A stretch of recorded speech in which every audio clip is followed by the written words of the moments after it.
सुंदरपुर नाम का एक ऐसा गांव जैसे किसी कवि की कल्पना से निकला हो। लेकिन गांव सिर्फ नाम के कारण नहीं, अपने असल स्वभाव और सौंदर्य के कारण भी मशहूर था। चारों ओर फैलता हरियाली का समंदर, खेतों में लहलहाती धान की फसलें, तालाब के किनारे खेलने वाले बच्चे। सुंदरपुर गांव वास्तव में एक अलग दुनिया था। यहाँ लोग सीधे सादे थे, बातों में मिठास, व्यवहार में अपनापन और दिल में दूसरों की मदद करते थे। उसी गांव में रामलाल नाम का एक आदमी रहता था। उसका काम था रोज शाम को चौपाल के पास अपने ठेले पर चिकन करी और खिले खिले चावल बेचना। लेकिन समस्या यह थी कि उसके चिकन में वैसा स्वाद नहीं था जैसा गांव वाले चाहते थे। रोजाना मुश्किल से 4 से 5 ग्राहक ही आते, वो भी नाखुश होकर। अरे भाई, थोड़ा मसाला और लाल मिर्च बढ़ा देते तो मजा आ जाता। ये चिकन तो फीका लग रहा है। अरे भाई, सच कहूं तो भूख लगी थी तभी खा रहे हैं, वरना स्वाद तो कुछ खास है ही नहीं। रामलाल हताश होकर बोला, अरे भैया, मैं तो सब मसाले डालता हूँ, प्याज, लहसुन, टमाटर सब डालता हूँ, लेकिन जाने क्यों स्वाद वैसा आता ही नहीं। इसी बीच वहां एक लकड़हारा आया। उसका नाम मोहन था।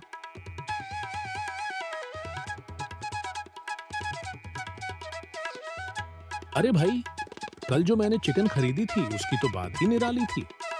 चिकन रसदार, झन्नाटेदार और चावल इतने खिले खिले कि मजा आ गया। सच कहूं तो उंगलियां चाट गया मैं। इतना सुनते ही बाकी ग्राहक चौंक पड़े। अरे भाई, झूठ क्यों बोल रहा है? हम सबने भी तो खाया था कल। कुछ खास टेस्ट तो था ही नहीं। क्यों रे, तू कहीं इसका रिश्तेदार तो नहीं है जो ऐसी झूठी तारीफ कर रहा है? मोहन ने गंभीर स्वर में जवाब दिया, नहीं भाई, मैं सच कह रहा हूं। मेरे लिए तो कल का चिकन बहुत स्वादिष्ट था। शायद तुम लोगों की जीभ को पहचान नहीं रही। छोड़ो यार, ये तो पक्का दोस्ती निभा रहा है। अच्छा भाई, एक प्लेट चिकन करी और चावल मेरे लिए भी पैक कर दो। ये मेरा मिट्टी का मटका है, इसमें डाल दो। जंगल जाते हुए आराम से खा लूंगा। जंगल पहुंचकर उसने लकड़ियां काटी। थकान से उसका शरीर चूर हो गया। उसने मटका खोला और चिकन करी देख मुस्कुरा उठा। अरे यार, ये तो ठंडी हो गई। चलो, जैसे कल गर्म किया था वैसे ही आज भी कर लेता हूँ। मटके को गर्म करने लगा। थोड़ी ही देर में भाप उठने लगी।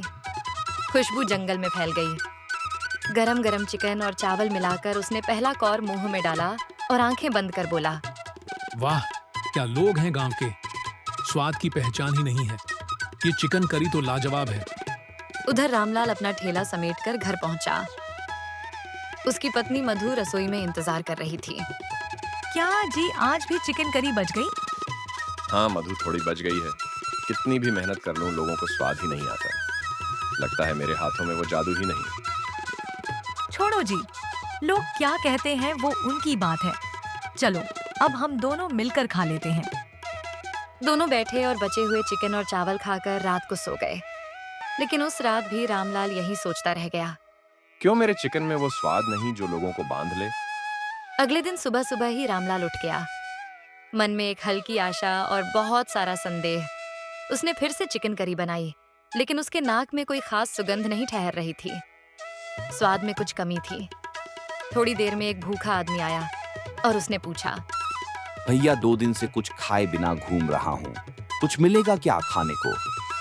रामलाल का मन सहम गया।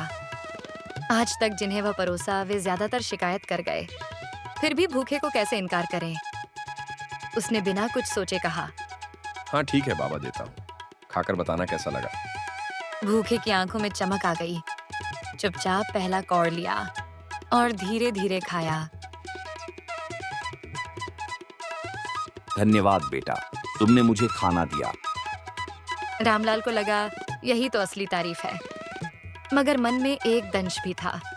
उसका विश्वास डगमगा गया कि शायद उसका स्वाद ही किसी का चखने लायक नहीं।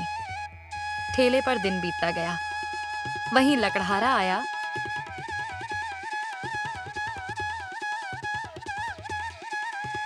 अरे भैया, एक प्लेट पैक कर दो, बीवी के लिए भी ले जाना है। रामलाल ने एक प्लेट प्लास्टिक के ढक्कन में पैक की और दे दी, पर मन में सवाल उभर रहे थे। मोहन रोज तारीफ क्यों करता है? जबकि गांव वाले नाखुश रहते हैं। घर पहुंचते ही उसने ढक्कन खोला और पत्नी से कहा, देखो, गांव का सबसे टेस्टी चिकन, एकदम झन्नाटेदार। पत्नी ने एक निवाला लिया। चेहरा बदल गया। तुम मजाक कर रहे हो क्या? ये तो कुछ खास नहीं, मैं इससे तो घर पर ही बेहतर बना लेती हूँ। मोहन को भी विश्वास नहीं हुआ। उसने खुद भी छक कर देखा, पर उसकी भी जीभ कुछ अलग महसूस नहीं कर रही थी। दोनों चुपचाप प्लेट वहीं रखकर बेड पर लेट गए, मन में उलझन। रात भर मोहन की नींद उड़ी रही। उसने बार बार वही सवाल मन में दोहराया। कल जंगल में बैठकर मैंने वही चिकन क्यों इतना स्वादिष्ट पाया था। उसने याद किया, कैसे मिट्टी के मटके के चिकन करी को गर्म किया था। क्या यही कारण था? सुबह सुबह मोहन लकड़ियां बांधने निकल पड़ा, मगर उसके दिमाग में कल रात की वही उलझन घूम रही थी।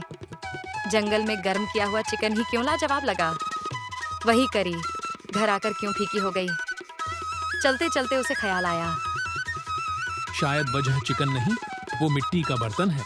वही तो खुशबू और स्वाद भर देती है। सोचते सोचते वह रामलाल के ठेले तक पहुंच गया। ठेले पर उस वक्त कोई ग्राहक नहीं था। मोहन ने सीधे कहा, भाई, मुझे लगता है राज मिल गया है। जब मैं तुम्हारा चिकन जंगल में ले जाकर मिट्टी के मटके में गर्म करता हूँ, तभी उसमें स्वाद भर जाता है। अरे भैया, ये सब तुम्हारा वहम है। असलियत ये है कि मेरे हाथ में स्वाद ही नहीं है, वरना ग्राहक क्यों ना भागते आते। नहीं भाई, मैं सच कह रहा हूँ। कल शाम को भी जब मैं सीधा तुम्हारे ठेले से करी ले गया और वैसे ही खाया, तब उसमें कुछ मजा नहीं आया।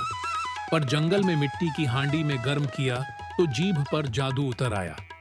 क्या सचमुच ऐसा हो सकता है? हाँ, बिल्कुल। मिट्टी के बर्तन की खुशबू यही तो असली स्वाद बनाते हैं। तुम कल वही मसाले डालकर देखो। बस इस बार चिकन को मिट्टी के बर्तन में पकाना, फिर देखना कमाल। रामलाल सोच में पड़ गया। आंखें चमक उठी जैसे अंधेरे में अचानक दीपक जल गया हो। ठीक है भाई, अगर तेरा कहना सही निकला तो शायद मेरी किस्मत ही बदल जाए। किस्मत नहीं भाई, तेरी मेहनत और मिट्टी की खुशबू बदलेगी सब कुछ। अगले दिन रामलाल ने जैसे ही आंख खोली, उसके मन में नई उमंग थी। आज वह पहला दिन था जब वह मोहन के बताए तरीके को आजमाने जा रहा था। उसने ताजे मसाले पीसे, प्याज लहसुन भूनकर उसमें चिकन डाला और पूरा मिश्रण मिट्टी की बड़ी हांडी में भर दिया। फिर सावधानी से हांडी को ठेले पर रखा और चौपाल की ओर निकल पड़ा। चौराहे पर पहुंचा, हवा में एक अलग सी खुशबू घुल गई थी। रामलाल खुद भी चौंक गया। अरे, खुशबू तो पहले कभी नहीं आई। लगता है आज कुछ खास होने वाला है। तभी दो आदमी जो कभी कभार उससे चिकन लेते थे, उत्सुक होकर उसके पास आ पहुंचे। अरे भाई, आज तो बड़ी गजब खुशबू आ रही है। कोई नया मसाला डाला है क्या? और ये मिट्टी की हांडी, तुम कब से इसमें चिकन पकाने लगे? भाइयों, आज से ही यह नया तरीका अपनाया है। मसाले वही हैं, पर हांडी का कमाल है। खाकर बताओ कैसी बनी है। दोनों ने बेसब्री से प्लेट ली और चिकन करी। चावल के साथ जैसे ही पहला कौर मुंह में गया, उनकी आंखें चमक उठीं। अरे वाह, ये तो लाजवाब है। रसदार चिकन, मसालेदार करी और चावल ऐसे कि दिल खुश हो गया। सच में भाई, किसने तुम्हें इतना बढ़िया तरीका सिखा दिया? हम तो तुम्हारे दीवाने हो गए। ये सुनते ही रामलाल का दिल खुशी से भर आया। उसका चेहरा खिल उठा। थोड़ी ही देर में खुशबू से आकर्षित होकर और लोग भी आ गए। देखते ही देखते उसके ठेले पर भीड़ लग गई।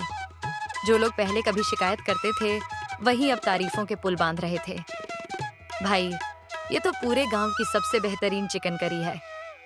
भीड़ इतनी बढ़ गई कि शाम तक उसका सारा चिकन खत्म हो गया। ठेला खाली था, लेकिन पैसे की थैली भर चुकी थी। शाम को घर लौटते हुए उसके चेहरे पर आत्मविश्वास और संतोष झलक रहा था। जैसे ही वह घर पहुंचा, उसकी पत्नी मधु दौड़कर आई। क्या जी, आज फिर बच गया चिकन? नहीं मधु, आज तो सब खत्म हो गया। लोग तारीफ करते नहीं थक रहे थे। वाह, किसका शुक्रिया माने, उस लकड़हारे का जिसने तुम्हें नया रास्ता दिखाया, या तुम्हारी मेहनत का जिसने सबको स्वाद चखाया? दोनों का अगर मोहन ना होता तो मैं हार मान चुका होता, और अगर मिट्टी की हांडी ना होती तो ये खुशबू और स्वाद दुनिया तक कैसे पहुंचता। और इस तरह रामलाल और मधु की जिंदगी बदल गई। एक लकड़हारे की सलाह और मिट्टी की हांडी ने उनके जीवन को नया मोड़ दे दिया।